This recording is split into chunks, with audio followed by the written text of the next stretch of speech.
Breaking news અત્યારના કઈ આવી રહ્યા છે બિગ વોલ પર તે ફ્લેશ કરવામાં આવે। જુઓ, વડોદરાથી આ સમાચાર છે। મહાનગરપાલિકાની સામાન્ય સભામાં આગ લાગી ચૂકી છે। સભાખંડના એસીમાં આગ લાગવાના કારણે અફરાતફરીનો માહોલ સર્જાયો છે અને સભાખંડમાં આગ લાગવાની ઘટનામાં એક મોટો ખુલાસો એ છે કે આગના સમયે જે ફાયર એક્સટિંગ્યુશર કામ કરવું જોઈએ, જે ઇન્સ્ટ્રુમેન્ટ કામ કરવું જોઈએ તે ના થયું। સભાખંડમાં લાગેલા ફાયર એક્સપાયર્ડ હાલતમાં હતા। જે મશીનરી હતી તે એક્સપાયર્ડ હાલતમાં હતી। 2021માં તેનું ચેકિંગ પણ ન થયું। 3 વર્ષથી આ જ હાલતમાં છે, એક્સપાયર થઈ ચૂક્યા છે અને કાઉન્સિલરોને ફાયર એક્સટિંગ્યુટર ઓપરેટ કરતા જ ન આવડ્યું કે કેવી રીતે તે કામ થાય છે, કેવી રીતે તે એક્ટિવેટ થાય છે તે પણ કાઉન્સિલરને ખ્યાલ નથી। અને આ હકીકત છે, એક પણ કાઉન્સિલરને ફાયર એક્સટિંગ્યુશરનો ઉપયોગ કરતા નથી આવડતું। રજૂઆત કરવા આવેલા એ ફાયરના જવાનોએ પણ આગને કાબૂમાં લેવા માટેના પ્રયત્ન કર્યા હતા। તરત અમે જોયું એસીમાંથી ધુમાડા નીકળવા માંડ્યા હતા અને તાત્કાલિક જે પણ ફાયર સેફ્ટીની આપણી પાસે ઇન્સ્ટ્રુમેન્ટ હતું એનો ઉપયોગ કરીને ફાયર ડિપાર્ટમેન્ટના જવાનો પણ અહીં હતા। એ લોકોએ તાત્કાલિક આની પર જે પણ ફાયરની ઇન્સ્ટ્રુમેન્ટનો ઉપયોગ કરીને જે પણ આગ જેવું થવા જતું હતું, સ્પાર્ક થવા જતું હતું એને બંધ કર્યું। પણ લકીલી અહીંયા કોઈ જાનહાન થઈ નથી, કોઈને પણ નુકસાન નથી થયું। અમે ડેપ્યુટી મેયરશ્રીને પણ આજે કીધું કે આખા સભામાં જેટલું બી ઇલેક્ટ્રિસિટીનું કામ છે, જે પણ વાયરિંગનું કામ છે એ તાત્કાલિક ચેક કરાવે, જેથી ભવિષ્યમાં આવો કોઈ બનાવ ના બને।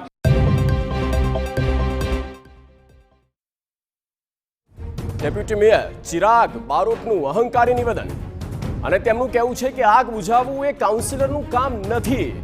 ભૂલ સ્વીકારવાના બદલે ડેપ્યુટી મેયરે આવો જવાબ આપ્યો। કાઉન્સિલરોને એક્સટિંગ્યુશર ઓપરેટ કરવાની તાલીમ અપાશે તેવું પણ ડેપ્યુટી મેયરે વાળી લીધું। કાઉન્સિલરોએ હંમેશા સ્ટાફ જોડે કામ કરાવવાનું હોય છે। નાગરિકોની સુવિધામાં વધારો કેવી રીતે થાય એ રીતનું કામ કરવાનું છે। જાતે કોઈ કામગીરી કરવાની હોતી નથી, પરંતુ જ્યારે જરૂર પડે, જ્યાં જરૂર પડે ત્યાં કાઉન્સિલરો પોતાની રીતે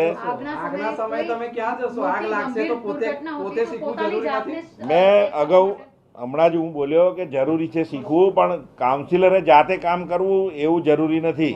એટલે કાઉન્સિલરોને અમે જરૂર હશે તો ટ્રેનિંગ અપાઈશું। વડોદરા મહાનગરપાલિકાની ચાલુ સામાન્ય સભામાં એસીમાં સ્પાર્ક થયો હતો। એસીમાં જે પ્રકારે સ્પાર્ક થયો, એસીને તાત્કાલિક રિપેરિંગ કરવાની કામગીરી તો હાલ કરવામાં આવી રહી છે, પરંતુ જે ફાયર એક્સટિંગ્યુશર પાલિકાની જે સામાન્ય સભાના ખંડમાં લગાવવામાં આવ્યો છે, આ ફાયર એક્સટિંગ્યુશર ખરા સમયે ઉપયોગમાં નહીં આવ્યો। જે રીતે વાત કરીએ કે તંત્ર દ્વારા તમામ જગ્યાઓ પર જે ફાયર એક્સટિંગ્યુશર લગાવેલા હોય, જો તેની તારીખ પૂર્ણ થઈ ગઈ હોય, તેને રિન્યૂ ના કરાવ્યા હોય તો તેવી બિલ્ડિંગોને સીલ કરવાની પણ કાર્યવાહી થતી હોય છે। પરંતુ જે પ્રકારે પાલિકાના સભાખંડની અંદર આજે ફાયર એક્સટિંગ્યુશર લાગેલું છે, વર્ષ 2021માં જ આની જે ડેટ છે તે એક્સપાયર થઈ ગઈ છે, પરંતુ તેમ છતાં આનું કોઈ રિન્યૂ નથી કરાવવામાં આવ્યું। જે પ્રકારે કામગીરી કરવામાં આવી રહી છે, પાલિકાના જે કાઉન્સિલરો છે, જે વડોદરા શહેરના નગરજનોનું પ્રતિનિધિત્વ કરે છે, આ કાઉન્સિલરોમાંથી એક પણ ફાયરની એક્સટિંગ્યુશર ચલાવવા માટેની તાલીમ નથી। આ તો નાની ઘટના હતી, પરંતુ જો કોઈ મોટી ઘટના ઘટે, ફાયરના જવાનો જો હાજર ના હોત તો આ મોટી ઘટના થાત તો તેના પાછળ જવાબદાર કોણ? અત્યારે પણ મહત્વની વાત એ જ છે કે જે રીતે ફાયર એક્સટિંગ્યુશર લાગેલું છે, પરંતુ શોભાના ગાંઠિયા સમાન લાગેલું હોય તેવા દ્રશ્યો સ્પષ્ટપણે જોવા મળી રહ્યા છે। Camera person Rohit Goyal.